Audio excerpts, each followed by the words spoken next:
The words, the words of candidate Trump,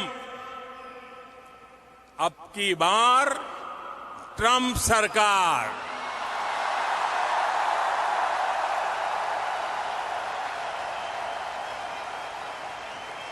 नमस्कार, स्वागत है आपका इंडिया न्यूज़ इन खबर में और मैं हूं मनोज कुमार। पिछले 22 सितंबर को अमेरिका के ह्यूस्टन शहर में एक कार्यक्रम हुआ था, हाउडी मोदी। पूरे विश्व की निगाहें इस पर लगी हुई थी, चूँकि नरेंद्र मोदी के सम्मान में इस कार्यक्रम का आयोजन किया गया था और उस मंच पे शरीक हुए थे अमेरिकी राष्ट्रपति डोनाल्ड ट्रंप भी। और वहाँ पे भारतीय प्रधानमंत्री नरेंद्र मोदी ने कुछ ऐसा कह दिया जो इधर भारत की विपक्षी पार्टियों को नागवार गुजर गया। दरअसल वहाँ पे एक नारा दिया था नरेंद्र मोदी ने और कह दिया था, अब की बार मोदी सरकार की तर्ज पे अब की बार ट्रंप सरकार। और यहाँ पे कांग्रेस ने आलोचना करते हुए कहा था कि नरेंद्र मोदी ने प्रधानमंत्री के तौर पे अब तक भारत में स्थापित जो विदेश नीति है उसका खंडन किया है, उसको तोड़ दिया है। लेकिन अब भारत के विदेश मंत्री का बयान सामने आया है, उसमें उन्होंने कहा है कि लोगों ने और खासकर विपक्षी पार्टियों ने इस बयान को ठीक से समझा नहीं, ठीक से सुना नहीं। दरअसल नरेंद्र मोदी तो इस बात का जिक्र कर रहे थे कि जब 2016 में अमेरिका में चुनाव हुआ था, उस वक्त भारत की तर्ज पे वो नारा सुनाई दिया था अमेरिका में, कि जिस प्रकार भारत में नारा सुनाई दिया था कि अब की बार मोदी सरकार, उसी प्रकार से ये नारा सुनाई दिया था अब की बार ट्रंप सरकार। यानी ये तुलना की थी नरेंद्र मोदी ने, उन्होंने कोई वोट नहीं मांगा था, ये साफ किया है विदेश मंत्री एस जयशंकर ने। इसके हम मायने समझेंगे कि क्या वाकई प्रधानमंत्री के कहने का आशय इतना ही भर था या फिर बातों बातों में वो कुछ और कहना चाहते थे और उनका मकसद पूरा हो गया था, वो ट्रंप के लिए वोट ही मांग रहे थे। हमारे साथ विद्याशंकर तिवारी जी हैं और प्रवीण कुमार जी हैं। पहले आप बताएं तिवारी जी, क्या नरेंद्र मोदी ने जो बातें कही थी और जिस प्रकार की बातें अब एस जयशंकर कह रहे हैं, क्या ये माना जाए कि ये यही सच है या जो मोदी कह रहे थे और जो अनुमान लगा रहे थे वो सच है? देखिए, यदि शाब्दिक अर्थ में जाएंगे तब तो एस जयशंकर बिल्कुल ठीक कह रहे हैं और उसको नरेंद्र मोदी के बयान को यदि बार बार सुनेंगे तो उसमें साफ मैसेज दे रहे हैं कि कैसे इस वर्ड ने कनेक्ट किया था। ठीक है, तो उसके हिसाब से तो वो 2014 और 2016 की बात कर रहे हैं, यानी कि अपने वाले नारे से और दूसरे वाले नारे को जोड़ रहे हैं कि जैसे वहाँ पे नारा लगा था वैसे ही यहाँ पे लगा था अब की बार ट्रंप सरकार, और दोनों एक दूसरे से जुड़ रहे हैं। लेकिन राजनीति में होता क्या है कि शाब्दिक अर्थ नहीं लगाया जाता, उसके और भी इतर भी अर्थ निकाले जाते हैं, मायने निकाले जाते हैं। बिल्कुल। मंच ह्यूस्टन का और हाउडी मोदी प्रोग्राम और टेक्सास प्रांत, वहाँ पे माना यह जाता है कि जो एशियाई हैं और ख़ास तौर से जो भारतीय हैं 1.5 लाख के आसपास हैं, तो वहाँ पे ट्रंप हारे थे। और यदि उन्होंने पिछले नारे से ही कनेक्ट किया है तो कहीं ना कहीं इनडायरेक्टली ट्रंप का तो उन्होंने समर्थन कर ही दिया है, यदि इंटरप्रिटेशन की बात पे जाए। और संभवतः इसी वजह से जो आनंद शर्मा है, वो भी विदेश मामलों के जानकार है, कांग्रेस के नेता, उन्होंने इस वजह से वार किया था कि हम जो यानी कि भारत जो है वो रिपब्लिकन और डेमोक्रेट्स दोनों के नज़दीक है। अब अंदाज़ा लगाइए कि जब ट्रंप नहीं आए थे, मिस्टर ओबामा थे डेमोक्रेट, तब भी ओबामा के लिए मोदी जी चाय बना रहे थे और पीठ पे हाथ रख के बात कर रहे थे, उनसे भी इनकी अच्छी दोस्ती थी और ट्रंप से भी है। सामान्य तौर पर अमेरिका में ये होता है कि 2 टर्म ही कोई मैक्सिमम राष्ट्रपति रह सकता है, तो चाहे डेमोक्रेट आए तो या रिपब्लिकन आए तो अपवादों को छोड़ करके 2 टर्म रहने की गुंजाइश रहती है, जैसा कि इनके मामले में थोड़ा विरोध ज़्यादा हो रहा है ट्रंप के मामले में।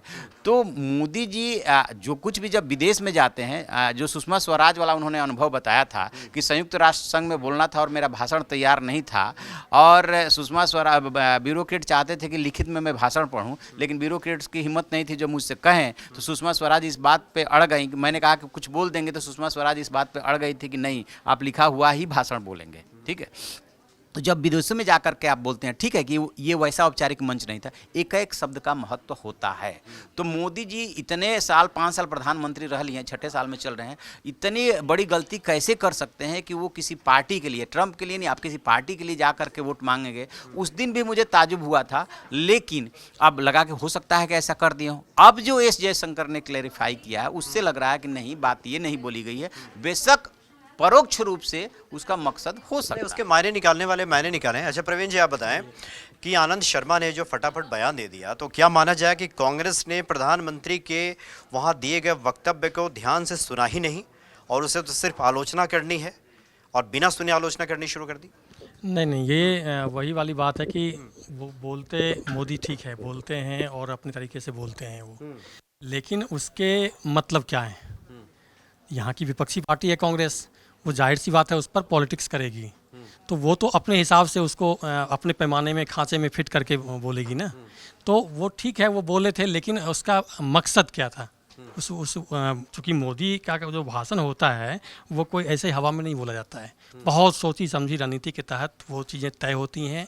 अगर वो ऐसे बोलते हैं तब भी वो तो कांग्रेस से मकसद क्या था ये भी तो दावे से नहीं कह सकती ना, वो कैसे जानती है कि क्या मकसद? नहीं, सीधा सीधा कहा अब की बार ट्रंप सरकार, ठीक है। नहीं तो देखिए, प्रधानमंत्री ने वहाँ इस बात का जिक्र किया, एस जयशंकर ने जब साफ किया तो उनके बयानों को हम लोगों ने भी सुना, तो उसमें उन्होंने तो साफ तौर पे कनेक्ट किया था, इस बात का जिक्र किया था, हकीकत सामने रखा था कि 2016 में जब चुनाव हुआ था यहाँ पे अमेरिका में, तो 2014 में जैसे भारत में चुनाव हुआ, अब की बार मोदी सरकार कहा गया, उसकी गूंज यहाँ भी सुनाई दी, अब की बार ट्रंप सरकार है कि इस हकीकत को उस मंच से मतलब जाहिर करने की ज़रूरत क्या थी अब की बार ट्रंप सरकार?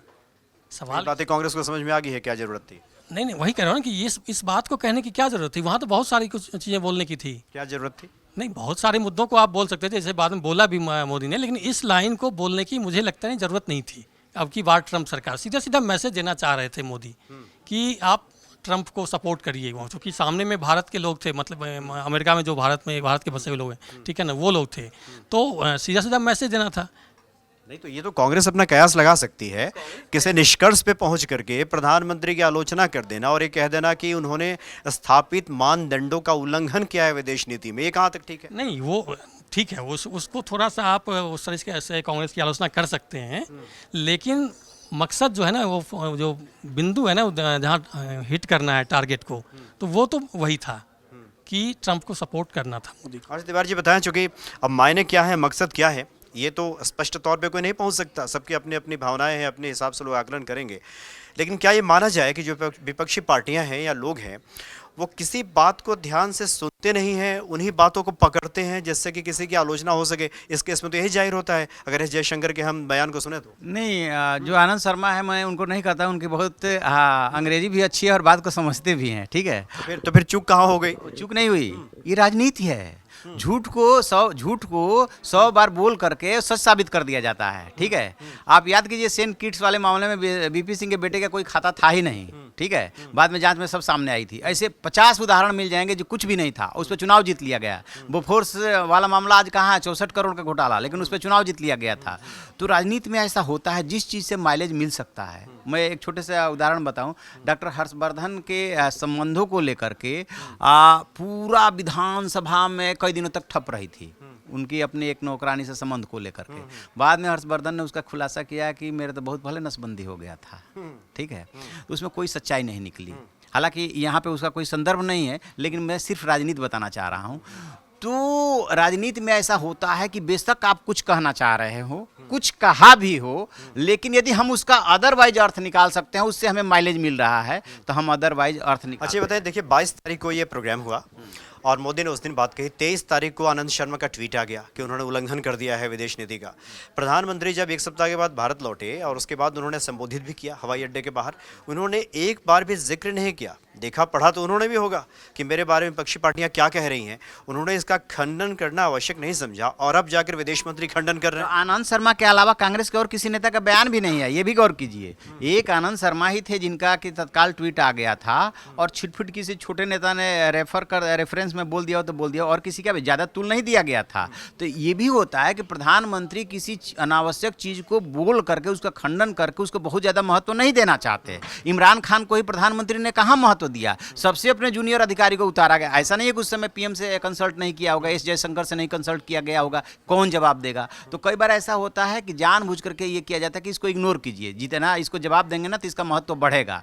तो ये चूंकि हम अपनी जगह पे सही है, उसको बार बार सुन लीजिए, तो हो सकता है कि जानबूझ करके इसको इग्नोर कर दिया गया हो। और आज जब सवाल जवाब हुआ होगा उस पर जयशंकर ने बोला कि बात ये तो थी ही नहीं, आप उसको फिर से सुन लीजिए।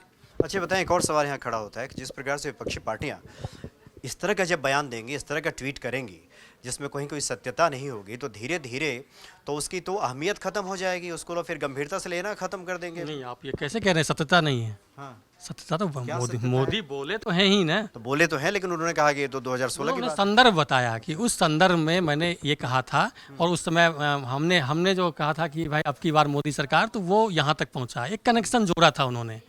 लेकिन चूंकि चुनाव अगले साल होना है और उसकी तैयारी शुरू हो चुकी है अमेरिका में, तो उसके मद्देनज़र इस वक्त में बोलना मायने रखता है मोदी का। आखिरी सवाल आपसे यही लेते हैं कि कांग्रेस की तब तो अब भद्द पिट गई, क्योंकि आनंद शर्मा ने जो ट्वीट किया और उसके बाद जो खंडन आ गया और हम लोगों ने भी बयान को सुना फिर से, तो फिर तो ऐसे कहा जाए कि कांग्रेस की गंभीरता लोग लेंगे नहीं फिर कांग्रेस के बयान। कांग्रेस की तो भद्द पिटने का दौर ही चल रहा है, न जाने कितने मामलों में भद्द पिट रही है, ठीक है। लेकिन यहाँ पे जो आनंद शर्मा ने जो कुछ भी इंटरप्रिटेशन निकाल करके उसका ट्वीट किया, ये उस तरह का ट्वीट नहीं कि एकदम से कनेक्ट नहीं हो रहा है, परोक्ष रूप से तो कनेक्ट हो ही रहा है ना। कि आपका भाव यहाँ पे देखेंगे, शाब्दिक अर्थ नहीं देखेंगे, भाव देखेंगे तो कहीं ना कहीं उनको फायदा पहुँचाने की उसमें नियत लगती है। आप शब्द पे जाएंगे तो बिल्कुल उन्होंने पिछला उदाहरण दिया था, इतिहास का उदाहरण दिया था, लेकिन भाव देखेंगे तो लग रहा है कि फायदा पहुंचाना चाह रहे थे। तो राजनीतिक दलों को इतना वो लिबर्टी रहना चाहिए कि ऐसे मामलों पे वो घेराबंदी करे, अदरवाइज तो फिर कोई सवाल ही नहीं पूछेगा। सवाल पूछने दीजिए। तो चलिए, इतना तो तय है कि नरेंद्र मोदी की एक खासियत है कि किस बात को किस रूप में, किस अंदाज में, किस वे में कहना है, किस शब्द पे जोर देना है, किस बात को किस प्रकार से घुमा के कहना है, उनसे भली भांति कोई नहीं जानता। क्योंकि गौर करें उस बयान पे, भले उन्होंने 2016 का जिक्र किया था, लेकिन सबसे ज़्यादा शब्द पे जोर दिया था, ये वही था कि अब की बार ट्रंप सरकार। तो शायद यही कारण है कि विपक्षी पार्टियों ने उनको घेरना शुरू किया।